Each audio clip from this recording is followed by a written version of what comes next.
It is my honor tonight to be able to introduce our speaker, Ajahn Thaniya. And I would like to, as an introduction to that, just tell you a little bit about a new foundation that has been formed, the Saranaloka Foundation, which will be a nonprofit eventually, with the intention that it will help to bring the nuns in Ajahn Chah's tradition to America to teach, and hopefully at some point to maybe have a center here where they could live and people could go and visit and stay.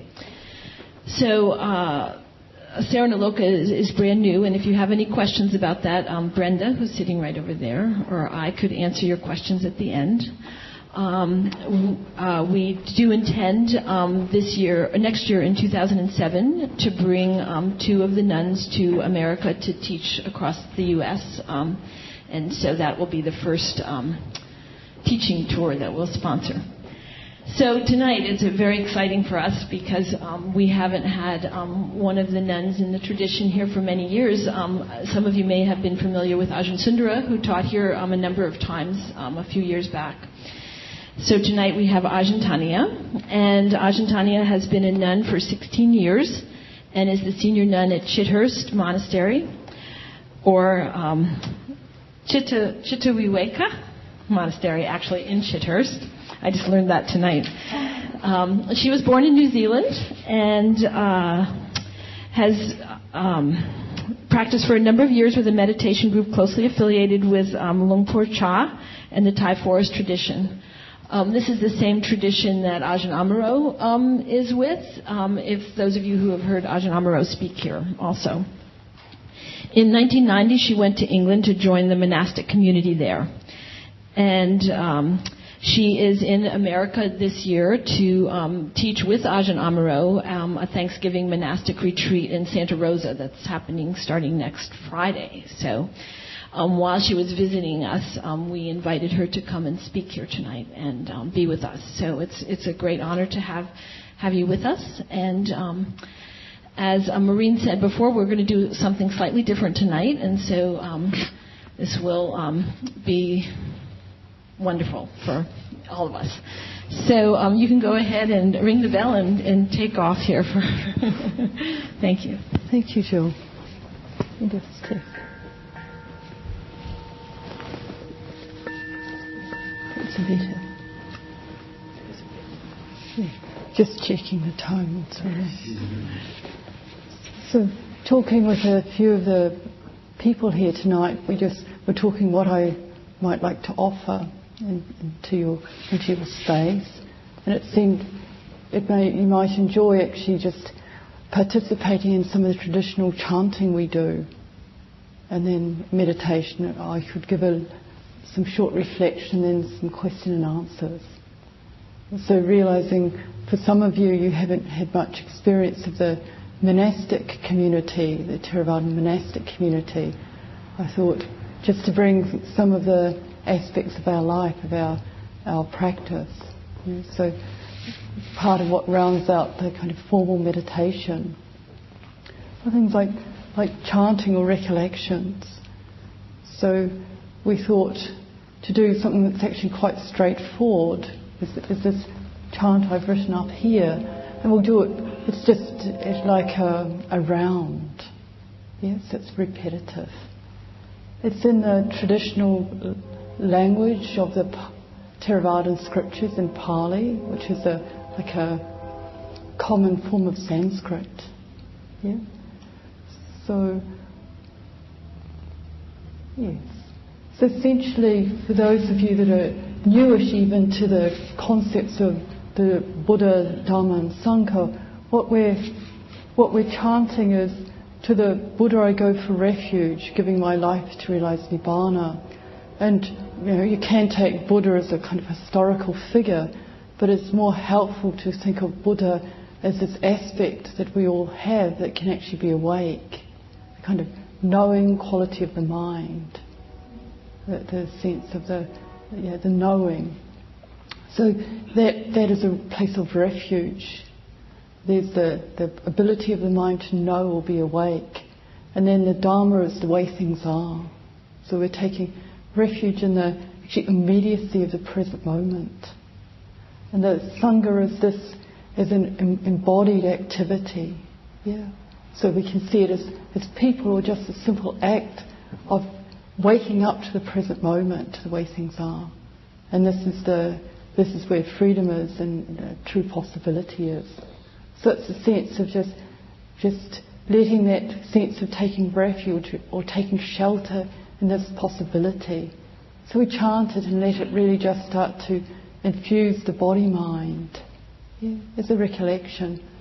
And it's an ongoing contemplation to know what this really means, what it feels like, and the possibility it gives. Yeah. So you don't really have to understand it, really. You just let the thing do you. Yeah. So I'll just chant it, and what we keep doing is coming through what we'd say the 3 jewels or the 3 refuges. And you join in when you feel confident. My approach to chanting is you just chant. Yeah, come from your heart, and the sound doesn't matter. If you keep chanting, you get this sense of entrainment, they say in drumming circles, where the thing just comes together after a while. The art of it is just to keep relaxing, not worrying too much about the sound, and letting the heart bring it into tune. So the words are a bit foreign, I recognise, but for some of you they'll be familiar in the sense that they've got most of the traditional refuge words in there that you may be familiar with. Buddhang saranang gacchami. To the Buddha I go for refuge. So this is really, to the Buddha I go for refuge, giving my life to realise Nibbana. So the sense that we really dedicate ourselves to waking up in the present moment, freeing the mind from selfishness, coming out of confusion. So I'll chant and you just join in. I'll chant the English first, so you just hear it, and then I'll go into the Pali. To the Buddha I go for refuge, giving my life to realize Nibbana.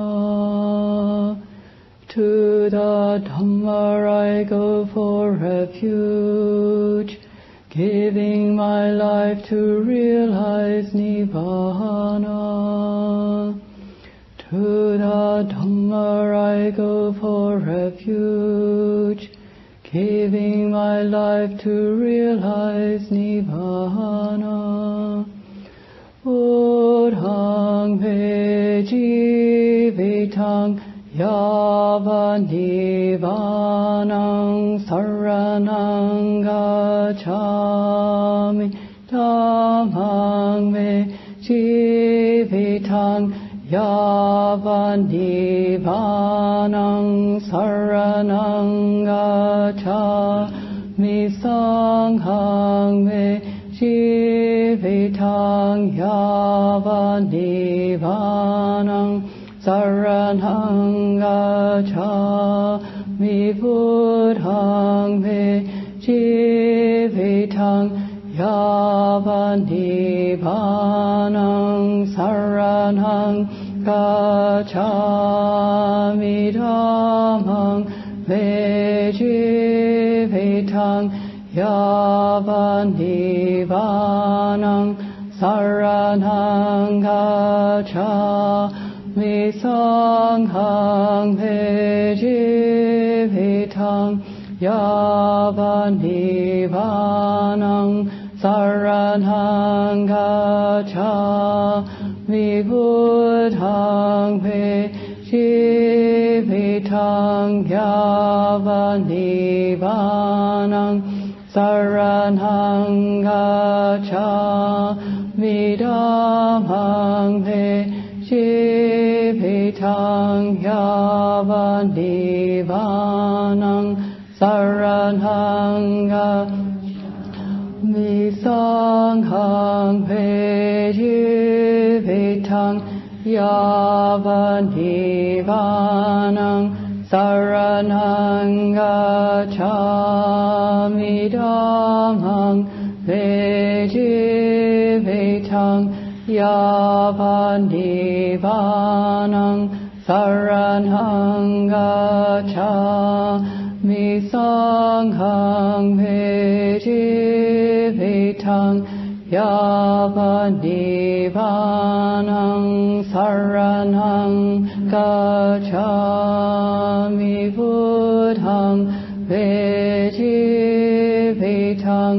Yavandivanang Saranang Gacchami Dhammang Vejivetang Yavandivanang Saranang Gacchami Sanghang Vejivetang Yavandivanang Saranang Gacchami Buddhang Vejivetang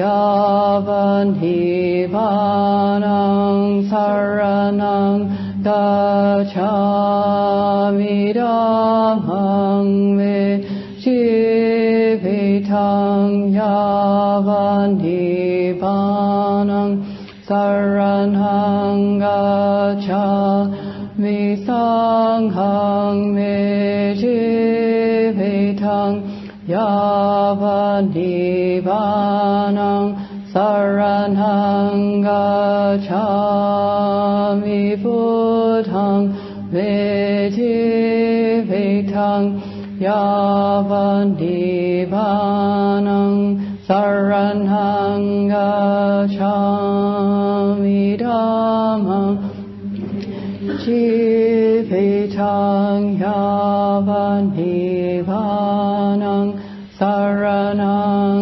Gacchami Sanghang Vejivetang Yavandivanang Saranang Gacchami Buddhang Vejivetang Yavandivanang Saranang Gacchami Dhammang Vejivetang Yavandivanang Saranang Gacchami Sanghang Vejivetang Yavandivanang Saranang Gacchami Buddhang Vejivetang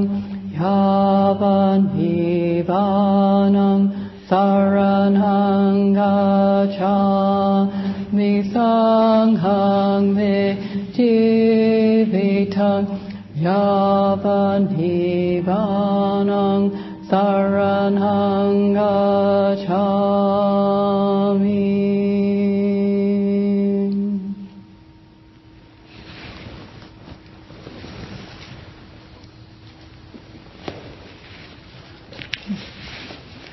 So if we just let our minds and then just settle into the body, settle into the meditation, and we'll sit together for a time.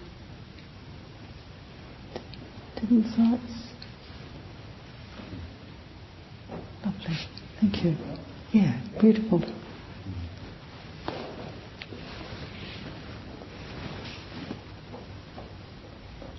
So take the encouragement from the chanting. Just keep letting the mind rest in the present moment. You really see the refuge quality of that. So, letting the chanting, letting be here, just sweep away any thoughts of what the day's held, what your life has held really, and any movement into the future. We just let the mind rest here in the present moment, but not even holding that, letting it do what it does. So this mind here, light, feeling the body, allowing the breath,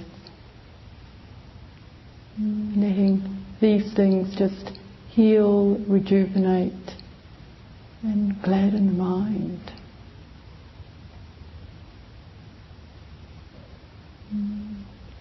It can be helpful just to really consciously acknowledge you're in a place of safety, of okayness, with people committed to waking up.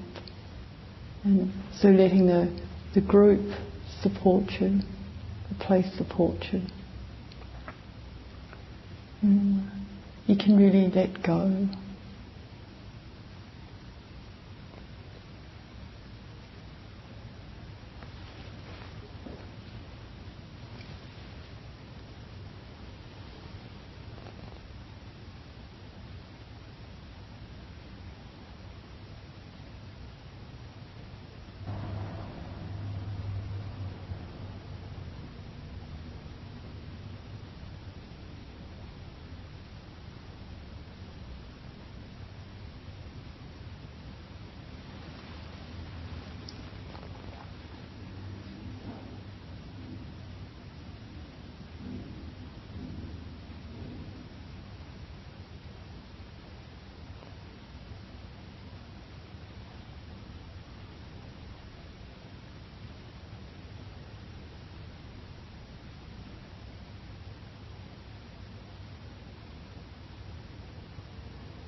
The sounds come and go. Just notice what happens for you. If there's any tightening in the body, any withholding in the mind, any hardening of the mind. Just letting what's here be here and relaxing. And just noticing that which can know, that which knows the sound, knows the sensation. So we keep in our refuge and let the objects of mind come and go as they will.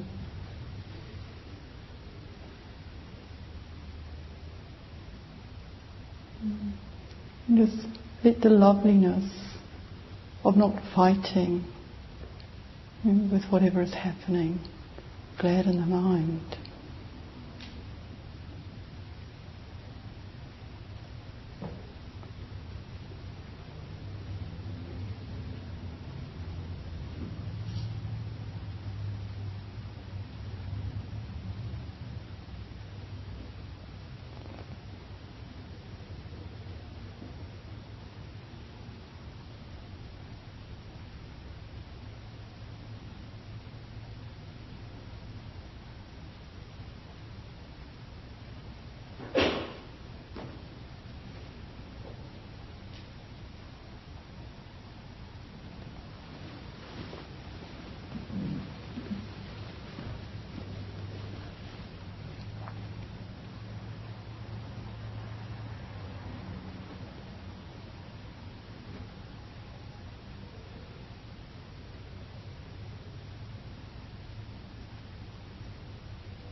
Is everything that's happening welcome? Just notice.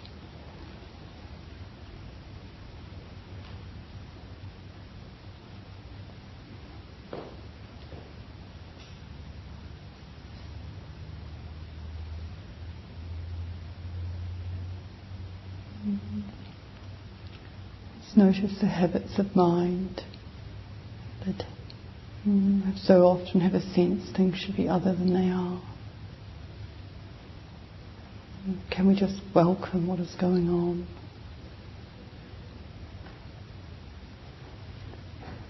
So put down resistance, put down grasping, put down ideas. Let the mind open and just be here.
pati saram pati katanjali ayi varan ayachata santida sata praja kajatika dese tu Dhamman anukampimam pajam.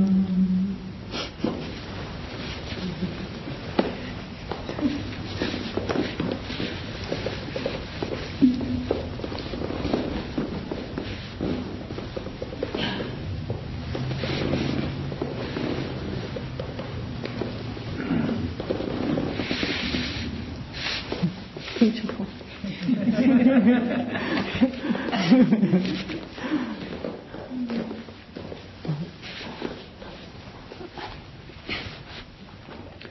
Namo tassa bhagavato arahato samma sambuddhassa. Namo tassa bhagavato arahato samma sambuddhassa. Namo tassa bhagavato arahato samma sambuddhassa. Buddhang dhammang sanghang namasami. So it's very lovely to have Ayya Tataloka come from the Fremont Centre. Some of you will have met her before because you've spoken here, haven't you, Sister? Sister Carol, I haven't got her new name, but she's just recently taken robes. So they're your local nuns. What our friends just chanted is the traditional invitation to give a Dharma teaching. Very beautiful. And it was chanted at the time of after the Buddha's enlightenment. And it's a very helpful thing to recollect, to keep in mind as we pick up the teaching. So essentially it's translated as that the Brahma, one of the gods of celestial realms, Sahampati, with hands joined in Anjali, which is a sign of respect, came to the Buddha and said to the Buddha, because the Buddha had thought, the teaching that he'd understood, that he'd penetrated, was too difficult for beings to understand. It went so much against the flow of our habits. So he hesitated about teaching. So the Brahma Sahampati came and said, Lord, there are beings with little dust in their eyes. Please teach out of compassion. So it's this a traditional invitation, so that the teaching is given out of compassion. Where the whole Buddha's teaching, the whole thing was an act of compassion, right at the very beginning. And it seems critical that we really recognise that as we pick it up ourselves and use it. That our practice, our spiritual inquiry, whatever meditation we do, is out of compassion. It's not because we're not good enough and need improving or something. It's none of this. It's just simply recognising that our hearts hurt, and that through ignorance we're also hurting other beings, and that we want to be able to wake up and come out of that, for our own well-being and for the well-being of others, for the well-being of the planet. So it's this simple recognition of dukkha or suffering, and wanting to free ourselves out of it. And so as we're practicing over the days, months, years, we need to really know why we're doing it. Because if we don't keep it true in this way, the thing, practice, meditation, it becomes something we're not prepared to do anymore. It becomes another thing we're failing at. Another thing we're not doing quite right. And we can sit in meditation, have a sense of, it's not going how it should, or somehow something's going wrong, not good enough, it's not good enough, all of this. And it arises from having missed the original point. So just to notice if you get this experience of feeling a bit defeated, or you get so actually you should be meditating, but the alarm goes off in the morning saying, you think, no, I really can't bear it. And this arises, to say, from kind of views and wanting and not really connecting with the sense that it actually makes a difference. I feel better when I spend some time just being with myself, tending to my heart. Don't even call it meditation. Just the sense of what it does when we just spend a bit of time feeling how we feel, letting whatever has happened in the day, in the week, whatever, just settle. So we come out of the kind of stress and agitation of our lives, kind of disconnection that can be there. And just feel what it feels like, to be here now with whatever's been happening. And this is a great kindness. And it's when you really just stop, you start feeling what it feels like. There's such a relief there. So we're not quietening, we're not stopping, we're not opening the mind in meditation, as a self-improvement plan or something like that, or because we should, it's a good idea. It's because it feels good. Whether what we have to open to is painful or not, it just feels good to stop running. Just to be here, feeling what's going on. And letting it settle and release. Because, as you know, when you actually are with something, it starts changing. It may have been contracted and tight, the kind of sense of being let down or whatever. As you sit there, it just starts to soften and open. So deeper than the sense of being let down, there are other things we need to feel through, and just let the mind open. And then we just come into the sense of being present, and the loveliness of that. So like I was encouraging in the meditation, we just, you can notice the resistance, the heart kind of tightening. It doesn't want the sound, it doesn't want the pain, it doesn't want what's going on, say. And just how agitating that is. And what it's like if you're actually just open, letting the train whistle blow. It's not a problem.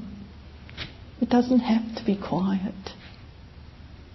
It doesn't have to be anyway. We're just being with what is here. Letting that touch us. And as the experiences that come through the sights, sounds, feelings in the body, touch, you start to realise what they're actually touching, which is the mind itself, which isn't these things. It isn't the thoughts. It's not the feelings. It's of a completely different nature. And this we need to experience for ourselves. You do it by just not making a problem about what's going on, and recognising that which knows. And the more we strengthen this capacity we have just to be awake to what is happening, the freer we become.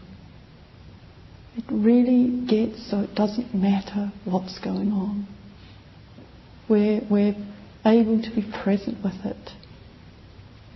Compassionate. It's here. It can't be any other way. Through conditions, things arise. They're here. There's no advantage in trying to push them away or pretend they're not happening.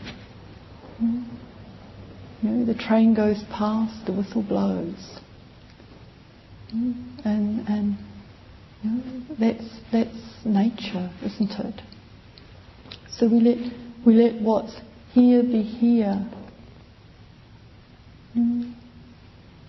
It's and it's with this quality of what we call metta karuna, loving kindness, compassion, because you recognise when you start to really investigate, you cannot awaken to what you're not willing to be with.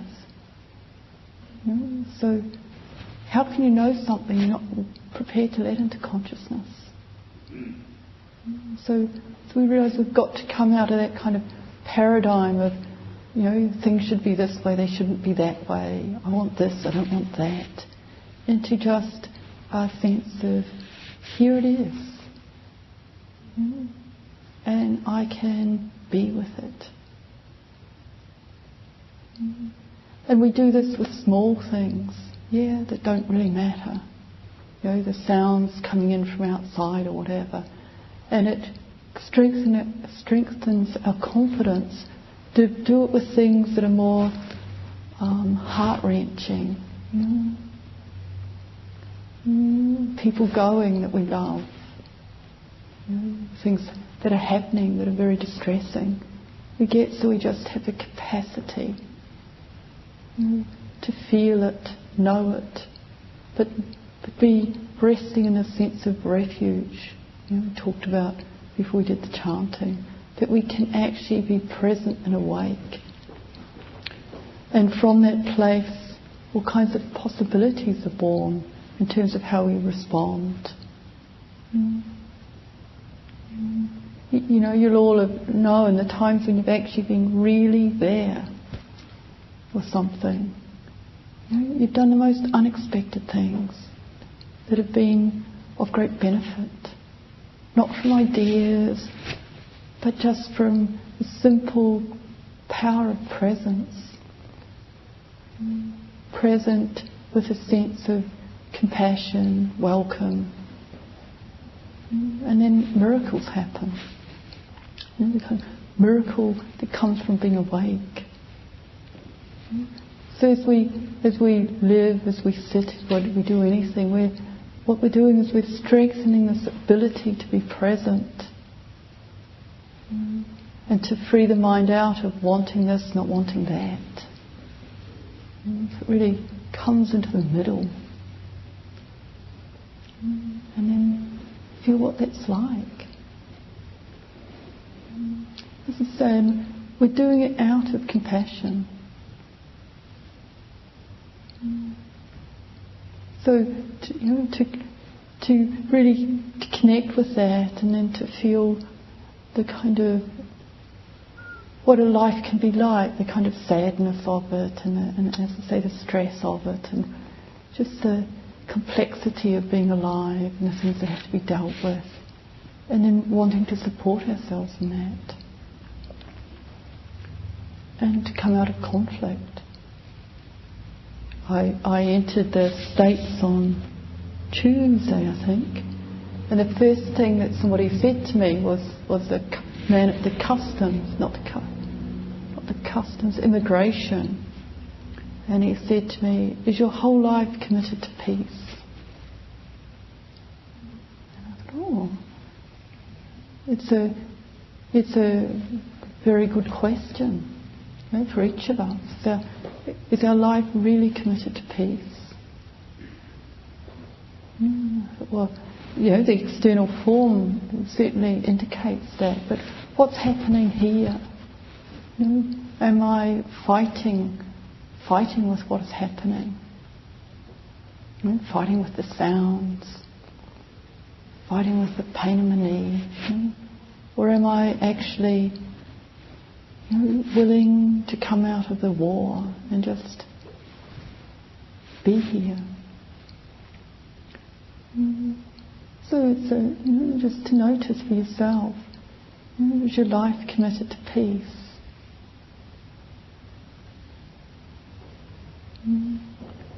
We have a question we ask each other in the monastery occasionally.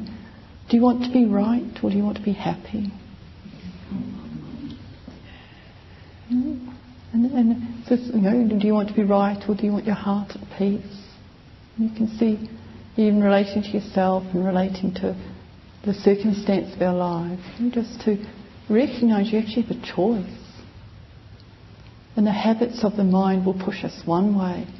So we need to upright the mind and really inquire, what do we want to actually give our hearts and our life to? To our well-being, the well-being of those around us.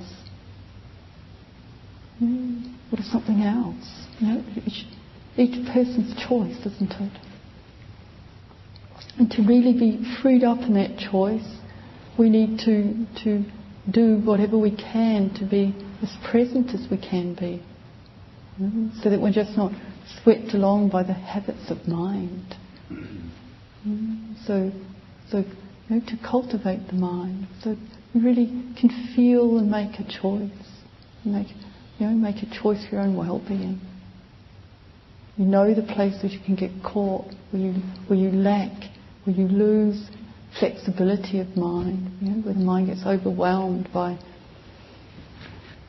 whatever, desire, aversion, and you learn to recognise how you can get caught. The kind of familiar ways the mind will run, and you trained it so it just doesn't habitually run into aversion, anger, whatever. It runs into compassion and kindness. That's the deeper channel in the mind. The unskillful habits, the channels of those have started just to silt up. And the more, every time we choose for peace, for our own well-being, the channels of self-disregard, of neglect, of aversion silt up a little bit more. It's like you start to tip the scales. So we keep, every time we try and keep tipping the scales, so that it's increasing the weight of it that moves the mind into their own well-being, the well-being of those around us. So it's you start to recognise when you really look at your mind, it's important, moment by moment, to keep making a choice, a skillful choice, and keep, so that it becomes just the way the mind moves.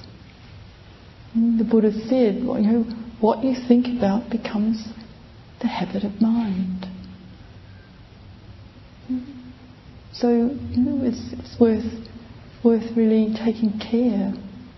So we think, we act in ways that support, that are skillful, bring ease and well-being, free the mind from regret.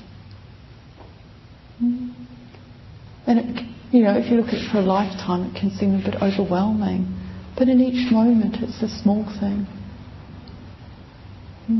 So you just have to do it now.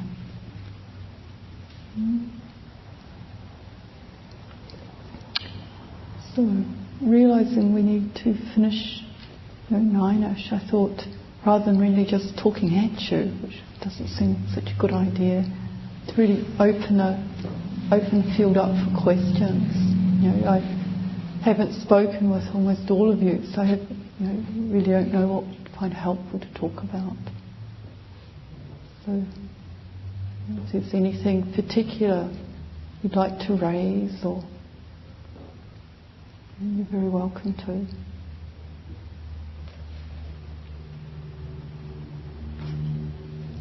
Don't be frightened.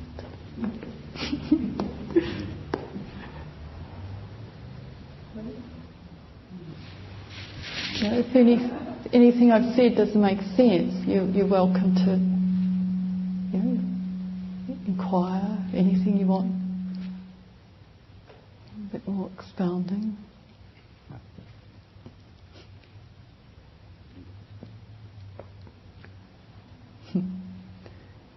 The danger is if you don't ask me, I ask you.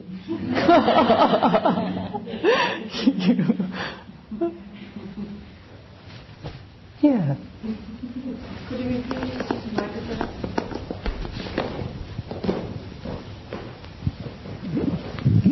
Thank you very much for your talk.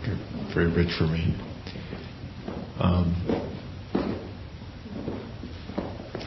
I regard Buddhism as a very logical thing. There's all sorts of lists and meditations, fairly straightforward and letting go. And I realize a part of me would really like to think that I like maybe the Christian notion of being guided, and I would like to think that there's some sort of guidance happening in my life in the world of Buddhism. But I don't know if it's just in my own readings or whatever, but I realize I don't have that much of a notion of being guided. What are your thoughts on whether we're being guided, whether the coincidences in our lives, whether beings make themselves our guides? Well, there's much to your question. The first thing that strikes me is the sense that one of the things that guides us is our love of goodness. And this is something that, we all share. It can get a bit distorted in different ways, but if you even read the journals of some of the people that were most destructive on the planet, they thought they were doing the best they could for the people around them. So we all have this deep movement and love of what is good, and that certainly, I would say, is a guide, a protection, a support. So it takes us into places, like it brings you here into a community of people that aspire, to freeing the heart. So that leads you, and also the movement to be free from affliction. There's also a powerful current that takes the mind. And then as you come into like a field of people like this, then there will be people within that will support you. You could call them guides, you could call them teachers, you could call them what we call kalyana mitta, good friends. My experience is that everything wants us to wake up. So as soon as you set your heart in that way, everything seems to conspire. And the deeper and truer you are in holding that, the more the forces of the cosmos rush in to support you. It's mysterious. So I wouldn't talk in terms of God, because that's not my way of framing reality. But I see that goodness, waking up, has tremendous power. So if you keep aligning yourself in that way, you'll have more support than you can handle.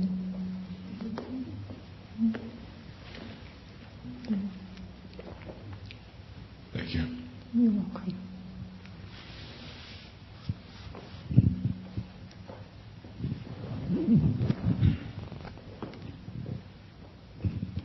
I have a simple technical question. When I was meditating, my eyes were closed, so the only things open was ears. But I was not tuning into sound, but when you kept mentioning about sound, then I realized there was a train. So is it because I'm lost in my thought when I'm meditating with my ear open? Should I be listening to the sounds? People are different, and most people, particularly when they're new in meditation, find sound very distracting. So it's actually a very useful object. But if you're present with your body, then that's what you'll be experiencing. You can only experience, one thing in one kind of consciousness at a time. So if you're deeply in the body, it's like sounds fall away. Have you got children?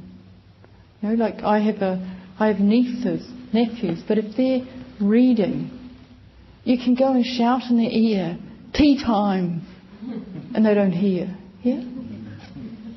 Mind is completely focused on the book. Yeah? It's the same. But why I used the sound was because the sounds are quite strong coming into the room. And as I say, often people in the beginning, sound is one of the things that will pull the mind out when the eyes are closed. It's often the next strongest consciousness.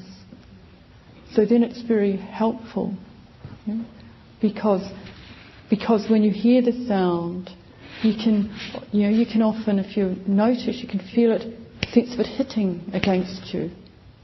And what it's really hitting against is the aversion in the mind.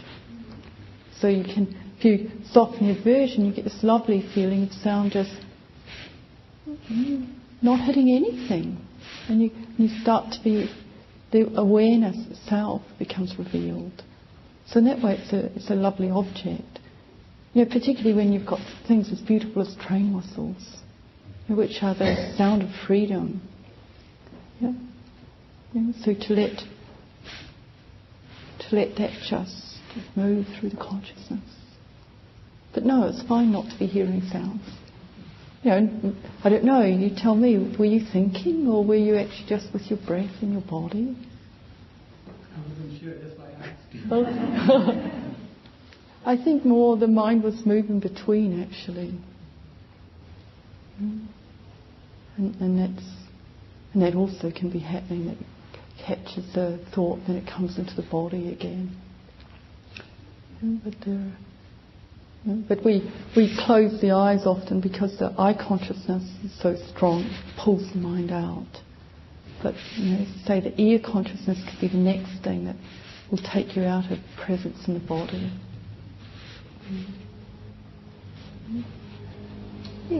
So I wouldn't worry about not being distracted by sound.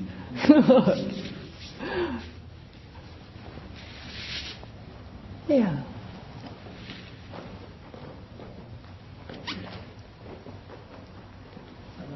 Another question.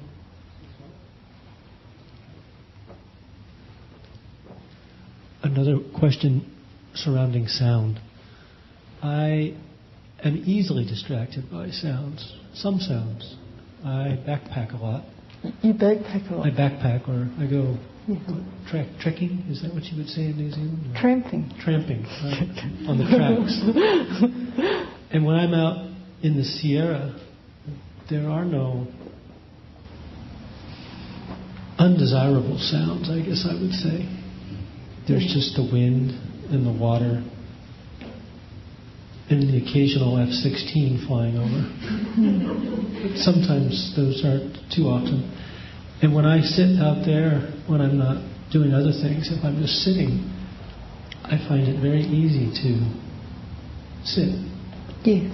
And yet, when I'm here at the Sangha, I get distracted often by those sounds. And I did like your visualization of softening to let the sound go through. And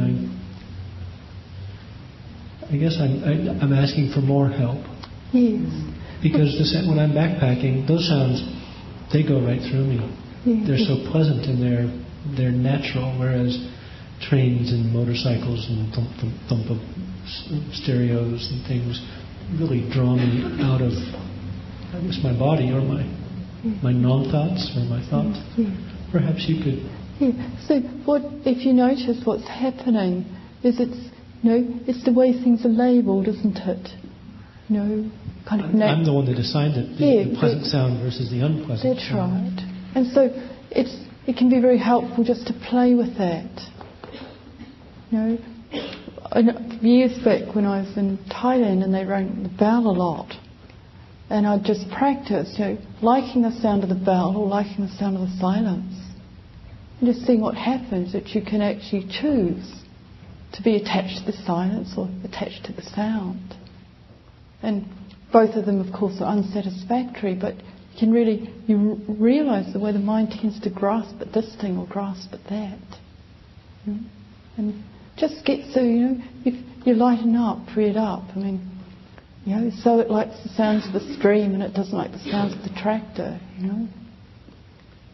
Just to see the way we're labelling, this can be very helpful, Natural sounds are okay, sounds of traffic are not okay.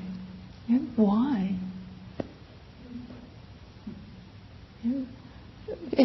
If you notice, it's the sounds of people living. Does that alter it? What was that last word you said? It's the sounds of people living. That can be helpful. Then rather than it's the car, it's the sounds of people's lives. Or you hear the sound of the train go past. Just sense that you can have a sense of gladness. This is people going home.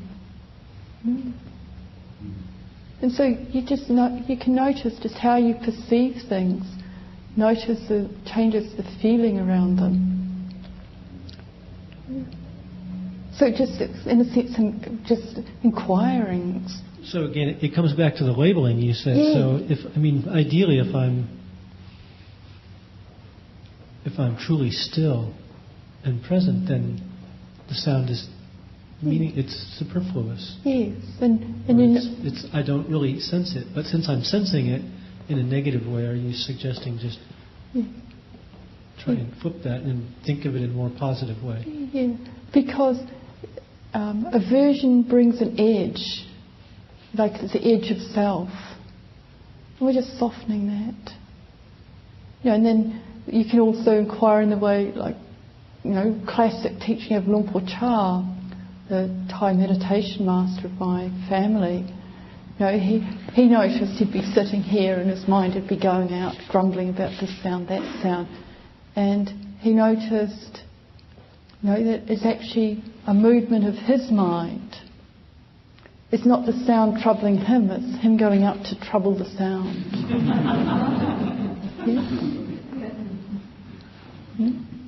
So you notice, it's actually an activity of mind. It moves away from its centre, goes out to fight with something. So that's, so it can be very helpful just to let whatever sound it is come in and touch you. Yeah, touch awareness. Because what it does, it's like I don't know if you notice when you let the train whistle come in and touch, it reveals the knowing of the mind, that which knows.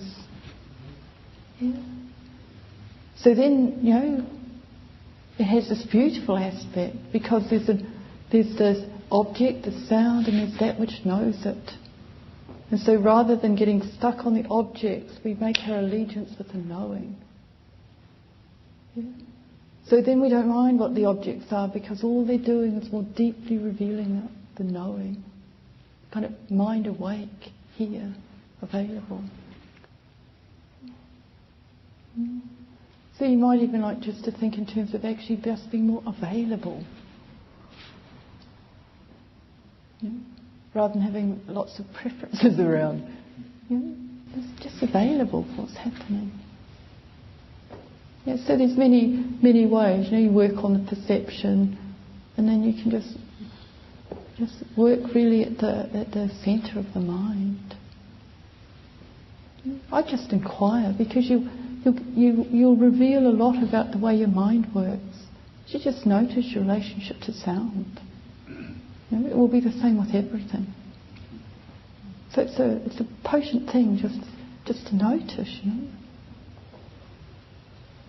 because it will be the same with people.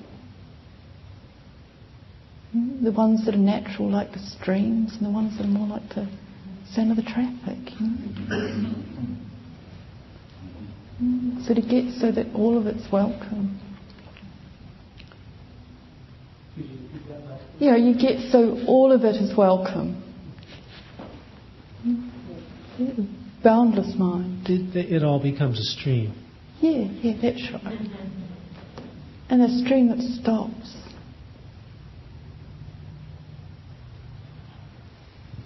A stream of stops? A stream that stops. Oh, sorry, that stops. I'm that still stops. tuning into your accent. non-California accent. Yeah. It's like a stream. Yeah. No, good to keep asking. Well, Thank you. you're welcome. Yeah.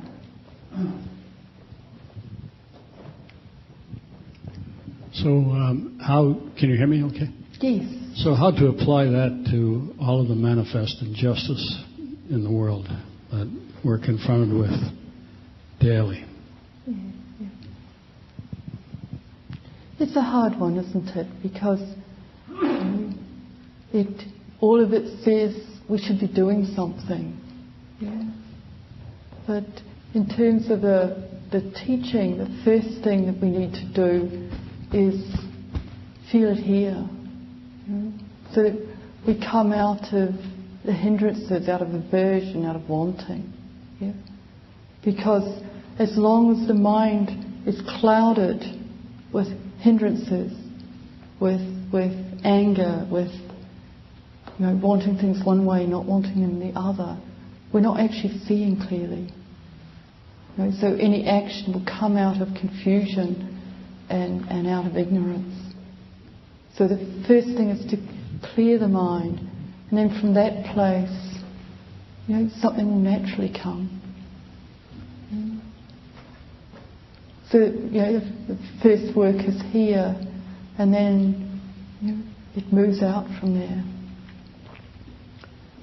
But it's painful to have to sit and just feel some of the things that are happening and what they do to the heart. But it's the first work. So a sense of, this is the karma of this time. This is the results of what has gone before. Given what has been happening, it couldn't be otherwise. So in that way we make peace. And from that place, what's needed becomes obvious. So the movement doesn't come out of aversion and fighting. It comes out of this deep recognition of karma. It's very cooling. In the terms of the recollection of Brahma Vihar, the finest kind of love is equanimity. And it comes from the recognition of karma. That as beings act, so they will reap the results. So you see this as an individual act primarily then? I think it's more than that, but I think as one being here, it happens here, but then its resonance moves out. And the more each of us is actually really opening to what is going on, then the more the possibility of transformation becomes possible. One of the real problems we see is nobody's prepared to look straight.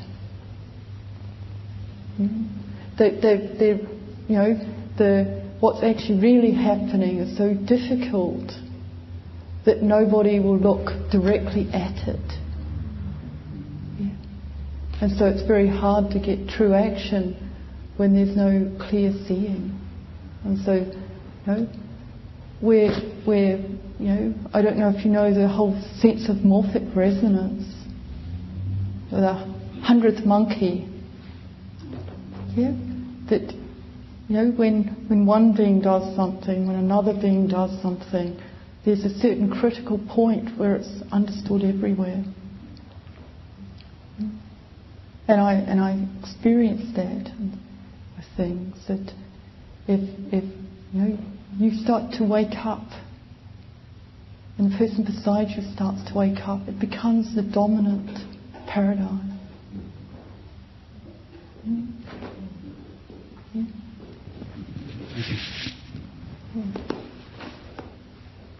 But it can be lonely work, so it's important to do it with people who are also on the same journey. So the discouragement, don't lose heart.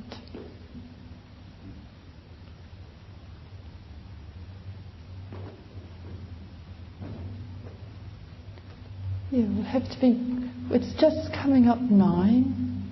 So if anyone needs to go, please feel welcome to go, and I'll just answer the last couple of questions.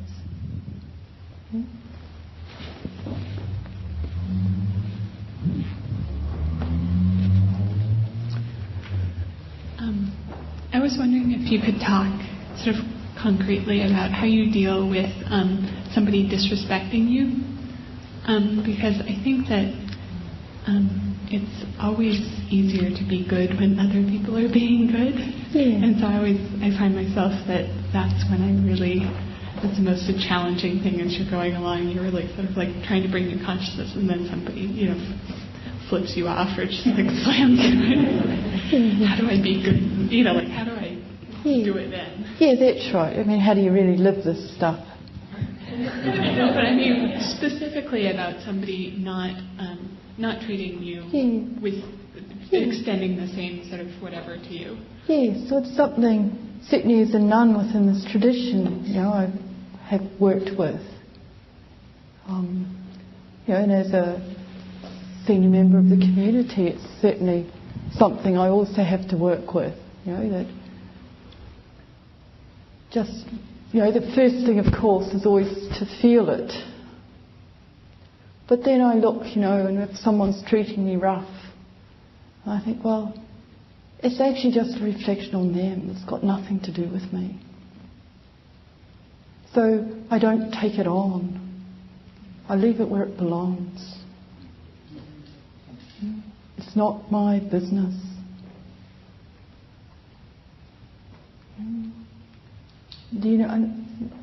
There's a famous Sufi story of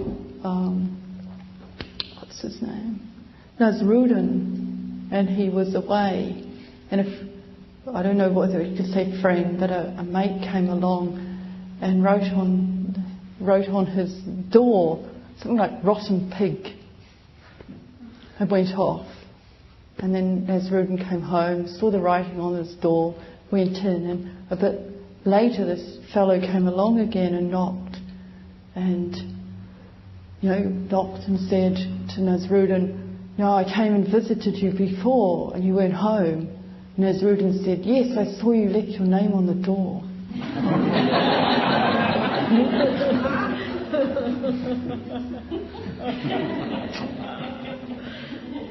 Do you see what I mean? Yeah. But you also have to know where it belongs, but also feel feel what it feels like. And you can hear the mind go, they should have done this, they shouldn't be doing that, Actually, the thing I see living, a long time in community, people only act in ways that are painful to other people from their own suffering. Yeah. If they're actually okay, they act beautifully. So it's whether you can, rather than just being, concerned with what's happening here, recognise what might be happening there. So the people who treat me roughest, and some people do, are usually in a really contracted, painful state themselves. Does that make sense? Do you ever notice though that when do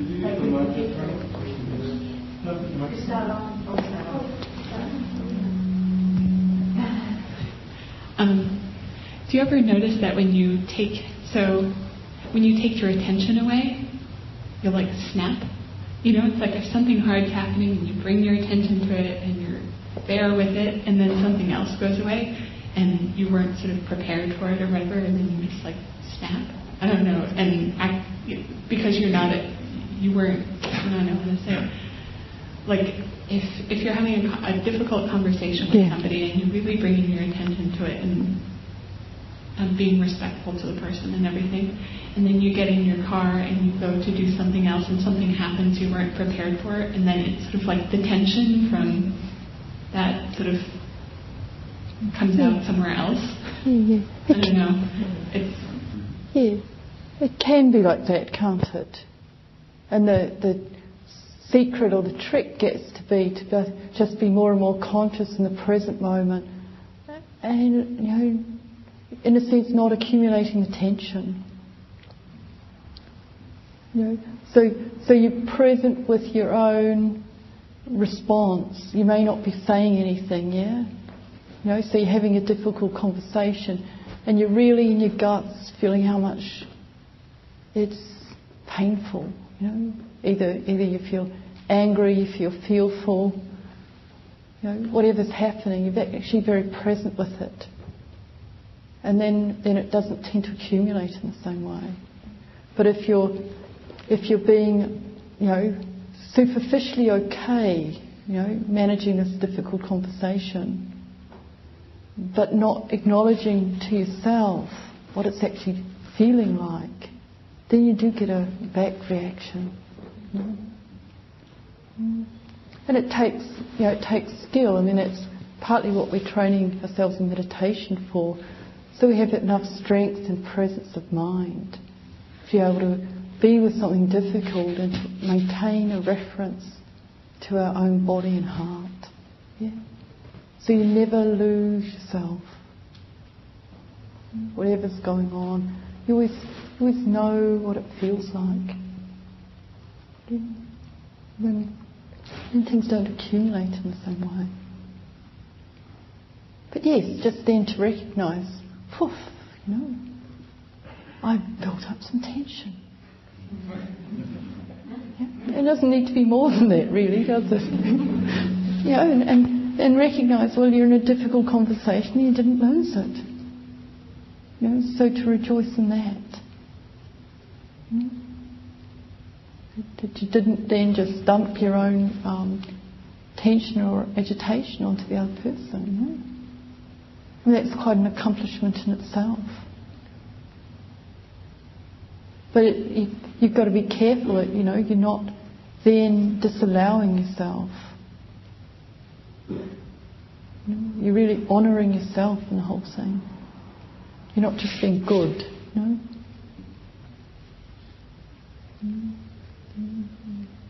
Being good is not really the point. What we're really here to do is to wake up. And the two things can support each other, or one can slightly undermine the other.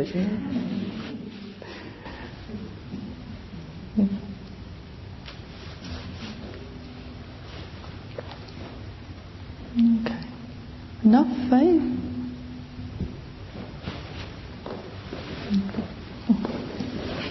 Andamayam Dhammakataya Sarukaram Dharamase Sadhu Sadhu Sadhu